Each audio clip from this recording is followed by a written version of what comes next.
bien, je suis hyper contente de vous retrouver aujourd'hui pour une vidéo que je prépare depuis longtemps et qui m'a demandé beaucoup de temps de tournage. Vous allez vite comprendre pourquoi, comme vous avez pu le voir dans l'introduction juste avant que vous voyez ma tête. Aujourd'hui on se retrouve dans une vidéo spéciale DIY entièrement consacrée à ça. Donc en fait je vous ai préparé 10 DIY. C'est pas simple à dire 10 DIY, voilà. Donc il va y avoir 10 DIY dans cette vidéo et pour moi, ce sont les DIY à réaliser absolument parce que c'est ceux qui demandent finalement pas tant de matériel que ça, qui sont hyper pratiques, qui nous sauvent un petit peu la vie parfois dans quelques cas, vous allez pouvoir le voir, et qui sont super pour la déco d'une chambre quand vous venez d'aménager dans un appartement. Si par exemple vous avez envie tout simplement de changer la déco de votre chambre, que vous jugez un petit peu trop enfantine entre guillemets, et voilà, tout simplement vous avez envie de changer un petit peu tout ce que vous avez autour de vous, mais vous n'avez pas spécialement les moyens de complètement faire un makeover de la chambre, etc. Mais que vous avez quand même envie de la customiser un petit peu. Voilà, c'était vraiment mon but dans cette vidéo, c'est de vous présenter 10 DIY différents. Donc voilà, je me tais, je ne parle pas plus. J'espère que ça va vous plaire et on se retrouve à la fin de cette vidéo. On commence tout d'abord avec le premier DIY qui est très simple puisqu'il s'agit tout simplement de faire un tableau avec des photos Polaroid. Alors pour ça vous avez besoin d'un tableau de peintre qu'on voit assez souvent. Ensuite vous avez besoin de masking tape, donc il s'agit en fait de scotch coloré ou avec des petits motifs comme vous pouvez le voir, et bien évidemment de photos Polaroid. Alors moi elles sont Polaroid, mais si vous n'en avez pas vous pouvez très bien prendre des photos que vous avez l'habitude d'avoir chez vous, imprimées bien évidemment. Alors on commence tout d'abord par disposer sans pour autant coller les photos sur le tableau, de voir un petit peu dans quel ordre on a envie de les mettre et quelle disposition on a envie que les photos aient. Et une fois qu'on est à peu près certain de ce qu'on va avoir comme disposition, et bien tout simplement on prend notre masking tape et on vient le déposer sur les photos. Alors de façon assez aléatoire, le truc le plus joli à faire en fait c'est de faire un peu des mix and match, c'est de tous les mélanger, de les mettre dans différents endroits, donc dans les coins, sur les rebords, d'en mettre un ou deux selon la photo, tout dépend. L'histoire en fait c'est tout simplement de faire quelque chose d'assez aléatoire et c'est ce qui rend, je trouve, le tableau très joli. Donc surtout n'hésitez pas à abuser et vraiment trop abuser même du scotch masking tape parce que c'est joli et parce que voilà, ça donne quelque chose d'assez sympa à la fin.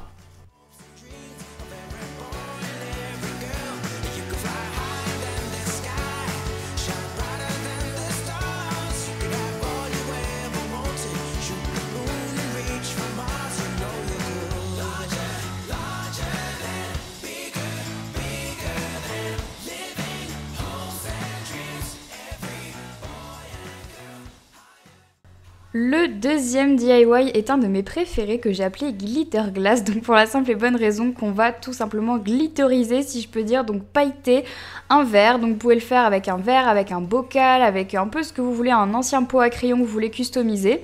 Donc pour ça c'est très simple, vous allez tout simplement poser du scotch tout autour de votre verre ou de la surface que vous avez envie de pailleter et de faire en sorte que ça soit assez droit. Donc là sur un verre c'est pas très facile, sur un pot normalement plutôt droit ça sera un peu plus simple. Ensuite il faut mettre de la colle. Alors moi je vous conseille la colle en spray parce que c'est ce qui est encore de plus simple pour ce genre d'opération là. Donc vous pouvez en trouver dans tous les magasins de déco et de DIY, et ensuite de déposer plein de paillettes dessus. Donc faites ça comme moi au-dessus d'un carton ou dehors si vous en avez l'occasion. Et donc voilà, alors au niveau des paillettes j'ai fait les deux tests, j'ai quand même remarqué qu'il fallait en mettre pas mal pour que ça accroche de partout. Donc voilà, n'ayez pas peur d'en utiliser, sinon c'est vrai qu'il va y avoir des petits endroits où il n'y en a pas et quand c'est clairsemé c'est pas très joli, on veut vraiment quelque chose de très opaque. Et donc voilà, pensez bien évidemment comme je disais à faire ça au-dessus d'une surface que vous allez jeter ou dehors, ou voilà un truc que vous allez laver parce que sinon vous allez en avoir partout. Et les paillettes c'est joli mais ça colle et franchement quand on n'aime pas ça c'est un peu la panique. Ensuite moi ce que j'ai fait c'est que j'ai tout simplement touché à quelques endroits pour être sûr qu'il n'y ait pas d'endroit où il n'y ait pas de paillettes parce que sinon c'est comme je le disais pas très joli.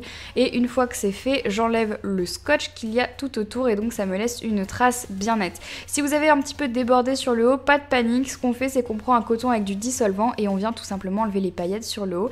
Donc voilà le résultat final. Alors bien évidemment vous pouvez faire ça un peu plus haut ou un peu plus bas que ce que j'ai fait et choisir des paillettes de différentes couleurs. Moi j'ai pris quelque chose d'un peu multicolore parce que je trouvais ça plutôt joli et donc bien évidemment vous pouvez vous en servir comme vous voulez, un pot à un crayon, un pot à maquillage, un pot à un pinceau, enfin vraiment ce que vous voulez. Et c'est l'avantage en fait, c'est qu'on peut vraiment s'en servir pour un petit peu tout.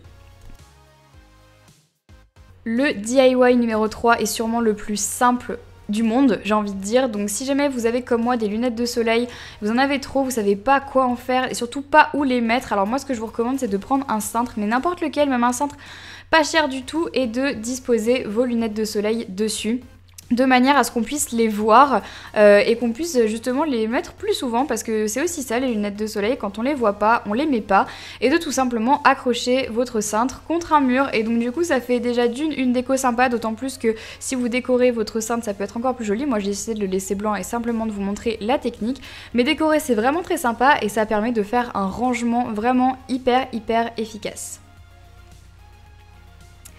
Ensuite, le DIY numéro 4, alors ça va vous paraître un petit peu enfantin, mais c'est tout simplement comment faire des bulles maison, que je trouve vraiment hyper simple à faire, et j'ajoute un petit truc qui marche plutôt bien et qui fait tenir les bulles plus longtemps. Donc je prends une mason jar dans laquelle je mets de l'eau environ aux 3/4, et ensuite j'use et j'abuse bien évidemment du liquide vaisselle, parce qu'il n'y a que ça pour faire tenir, et j'ajoute une pincée de sel, vous pouvez également ajouter du bicarbonate de soude, et c'est ce qui va faire tenir les bulles. Alors je sais pas par quelle réaction chimique, tout ce que je peux vous dire c'est que ça fonctionne.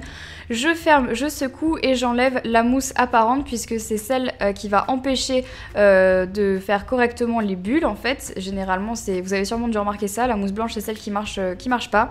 Ensuite je ferme et je prends une paille, et à l'aide de cette paille je vais pouvoir faire des bulles le plus simplement du monde, et je trouve que c'est aussi un joli cadeau à faire à quelqu'un, ou par exemple pour une fête d'anniversaire de vos petits frères ou de vos petites sœurs, ou juste de vous, si vous avez envie de faire des jolies photos par exemple, ça peut être assez sympa. En tout cas sachez qu'avec une paille, du liquide vaisselle et de l'eau, ça marche vraiment extrêmement bien. Comme vous pouvez le voir, les bulles sont très jolies.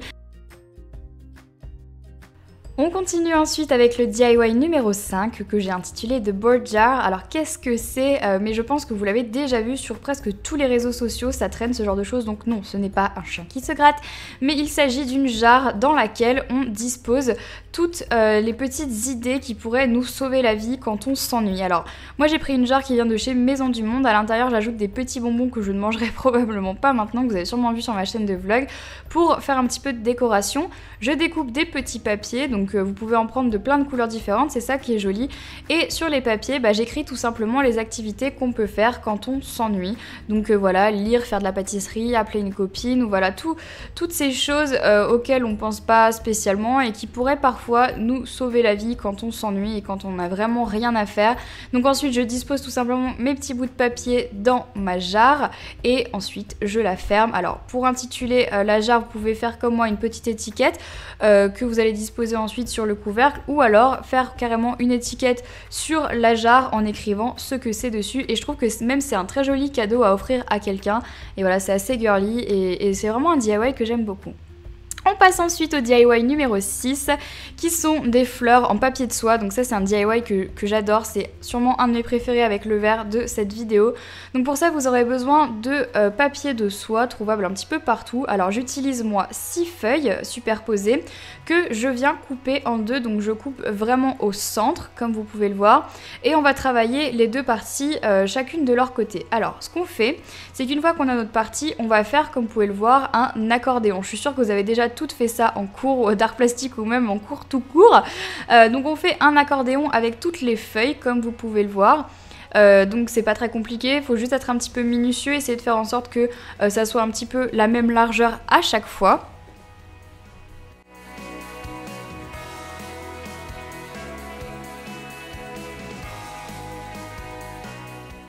Une fois qu'on a fini, je vais venir attacher au milieu avec une cordelette. Donc la mienne est rose, mais peu importe, on s'en fiche un petit peu de la couleur. Juste le principe, c'est d'attacher au milieu et de bien serrer. Ensuite, pour les bords, moi je vais juste donner une forme ovale, comme vous pouvez le voir. J'arrondis tout simplement les bords. Vous allez vite comprendre pourquoi par la suite. Et une fois que c'est fait, et alors là, le travail le plus minutieux arrive. Donc je dois déplier les feuilles une à une. Alors faites très attention parce que le papier de soie, c'est très fragile et ça peut se déchirer en moins d'une seconde. Donc faites très attention, mais prenez votre temps sur cette partie parce que c'est vraiment ce qui va faire en sorte que votre petite fleur de papier soit la plus jolie. Donc on déplie toutes les feuilles, on leur donne une forme et on fait ça sur les deux parties. Donc là j'ai fait une première partie et bien évidemment il faut également faire la deuxième. Donc une fois qu'on a nos deux parties qui sont comme vous pouvez le voir ouvertes si je puis dire, On va venir coller les deux parties plates du centre les unes avec les autres, comme vous pouvez le voir, de façon à ce que ça fasse comme une boule et que ça fasse une fleur. Ensuite, avec ma cordelette de tout à l'heure, et tout simplement je vais venir attacher au centre, donc faites plusieurs tours et on attache bien et ensuite on peut ajuster notre fleur. Et comme vous pouvez le voir, vous voyez bien à quoi servaient les bourrons, puisque ça servait en fait à donner vraiment cette forme de fleur et de pétales. Donc voilà à quoi ça ressemble. Une fois disposé dans un coin de la chambre, vous pouvez très bien prendre du fil nylon et le disposer en l'air, et ensuite j'en ai fait deux autres en papier blanc, plus petits bien évidemment. Pour ça vous avez juste à couper le papier de soie en deux encore une fois. Le DIY numéro 7, c'est un porte-bijoux. Alors c'est très facile, moi j'ai trouvé ce petit panneau chez Cultura, mais vous pouvez le faire vous-même, c'est pas très compliqué, on achète des crochets et une planche de bois, mais chez Cultura sachez qu'il y en a. Et ensuite on va tout simplement venir le customiser. Donc moi j'ai découvert il y a pas très longtemps vraiment le masking tape, j'en ai acheté beaucoup et ça me permet de décorer un petit peu tout ce que je veux très facilement et donner ce côté un petit peu bois naturel que j'adore, avec un petit peu de couleur pastel ou carrément fluo qui nous rappelle le printemps et l'été. Et c'est vraiment quelque chose que je trouve très joli, qui s'adapte à plein de situations, d'autant plus que toutes les couleurs sont différentes sur les masking tape.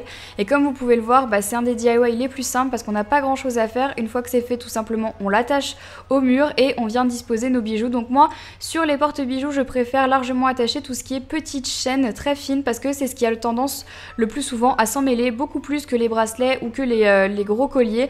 Voilà, les petites chaînes c'est ce qui nous embête le plus et ce qui s'en mêle le plus souvent. Donc voilà pour ce DIY très simple comme vous avez pu le voir.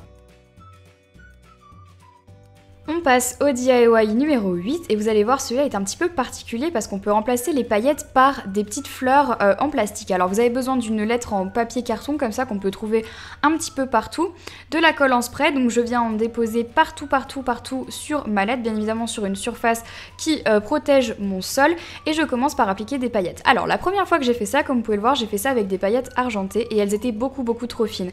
Avec un pinceau à maquillage, je suis venue étaler les paillettes et je me suis rendu compte que ça marchait pas parce que c'était beaucoup trop éparse. Donc du coup j'ai décidé de remettre de la colle en spray et cette fois-ci de venir avec mes grosses paillettes que vous avez vues au début de la vidéo, et ça marche beaucoup mieux. Donc petit conseil, les grosses paillettes en tout cas elles couvrent beaucoup plus de surface et ça marche mieux. À la place des paillettes vous pouvez très bien venir utiliser des fausses fleurs et c'est vraiment très joli parce que ça donne ce petit côté floral. Moi malheureusement pour la vidéo je n'ai pas eu l'occasion d'aller en chercher, donc du coup voilà, j'ai fait ça avec des paillettes, mais c'est un truc très sympa qu'on peut poser sur une commode, sur une armoire, qu'on peut offrir à quelqu'un, et j'aime beaucoup, ça customise pas mal une chambre. Ensuite je vous recommande de laisser sécher et d'appliquer une autre couche de colle pour que ça tienne. Ensuite on termine bientôt avec le DIY numéro 9 qui est un des plus jolis je trouve. Alors c'est très simple, il vous suffit tout d'abord d'accrocher de clouer deux clous au mur et de venir y accrocher une petite cordelette. Donc là à vous de choisir en couleur naturelle comme vous pouvez le voir, ou alors tout simplement plus colorée. Et on va venir attacher des petites photos Polaroid avec des petites pinces à linge qu'on peut trouver un petit peu partout dans les magasins de déco, Loisirs et Création, Cultura, un petit peu voilà partout. C'est vraiment quelque chose de très simple à trouver. Et comme vous pouvez le voir, et finalement ça donne une petite déco très sympa. Donc vous pouvez reproduire l'opération autant de fois que vous le voulez. Moi malheureusement je n'avais pas assez de clous donc je l'ai fait que sur 2 étages. Mais moi je trouve que par exemple faire tout un pan de mur complet de ça, c'est vraiment super joli. D'ailleurs j'ai pour projet de le faire dans ma pièce, de faire un pan de mur complet avec ce genre de photos là, parce que je trouve que ça rappelle pas mal de souvenirs. C'est plus original que des cadres photos et on peut vraiment changer les photos autant qu'on veut en fait. On peut changer aussi les pinces à linge qui nous donnent du coup un effet un peu plus été quand on en a envie, et parfois un petit peu plus hiver, donc voilà. On passe au dernier DIY de cette vidéo qui est le plus pratique, en tout cas celui qui va à mon avis le plus vous aider. Donc il est très simple, il suffit tout simplement de prendre 2 pinces à linge, alors en bois ou alors tout simplement en plastique, et on va venir les coller les unes avec les autres. Donc il faut que ça soit dans l'autre sens en fait, que les 2 clips soient inversés comme vous pouvez le voir. Donc on appuie un petit moment, on laisse sécher, tout simplement on colle les 2 parties. Une fois que c'est fait, alors là c'est comme vous voulez, vous pouvez venir décorer. Moi j'ai juste mis un petit peu de masking tape comme ça, mais vous pouvez faire par exemple du vernis à ongles dessus, ça peut être sympa, ou tout simplement de la peinture comme vous voulez. Vous n'êtes même pas obligé de les décorer si vous êtes un garçon par exemple et que vous avez envie de quelque chose de très brut. Et ça va nous servir à ranger nos écouteurs et à ne jamais les emmêler. Donc pour ça je commence par venir placer les écouteurs dans la partie clippable comme vous pouvez le voir, et ensuite de l'autre côté j'ouvre et je fais passer les 2 fils de mes écouteurs. Donc comme ça je vais faire plusieurs tours, voilà, ça va me permettre de ranger un minimum la première partie. Donc ça, faites-le en fonction de l'épaisseur bien évidemment de vos écouteurs et surtout de la longueur. Une fois que j'ai fait le premier tour, et ben je passe dans l'autre sens tout simplement. Je passe une fois, j'ouvre, je repasse encore une fois, je réouvre et je repasse encore une fois. En tout cas vous avez compris le principe, mais l'avantage c'est qu'une fois qu'on a ça, vous pouvez les déplier très facilement et ça ne sera jamais emmêlé. Donc voilà pour ça. Voilà tout le monde, bah écoutez, cette vidéo est terminée. J'espère franchement que cette vidéo aura pu vous aider parce que j'ai vraiment mis tout mon cœur dans cette vidéo. Je suis allée faire plein d'allers-retours dans les magasins pour aller acheter ce qu'il fallait, vous trouver des petits trucs qui pourraient être cool. Enfin voilà, j'ai vraiment mis tout mon cœur dans cette vidéo. J'espère qu'elle va pouvoir vous servir. Surtout n'oubliez pas, et c'est ça qui me fait le plus plaisir à chaque fois, de me partager vos créations grâce à cette vidéo avec le hashtag EnjoyDIY. Juste mettez-moi ça sur les réseaux sociaux, Twitter, Facebook, même sur Insta, postez-moi les photos de ce que vous avez recréé grâce à cette vidéo. J'ai trop hâte de voir ce que vous avez fait et voilà, peut-être que si jamais vous postez votre photo, moi je vous retweeterai, je vous favoriserai ou quoi que ce soit, ou tout ce genre de choses là qui se fait sur Twitter. En tout cas voilà, merci d'avoir regardé cette vidéo jusqu'au bout, j'espère vraiment qu'elle vous aura aidé, qu'elle vous aura plu. Likez la vidéo si vous voulez voir une autre vidéo Ultimate DIY, c'est comme ça que je les appelle. Si jamais ça vous plaît d'en voir 10 autres, likez la vidéo et puis c'est tout, je vous fais plein de gros bisous et je vous dis à très bientôt, bye bye.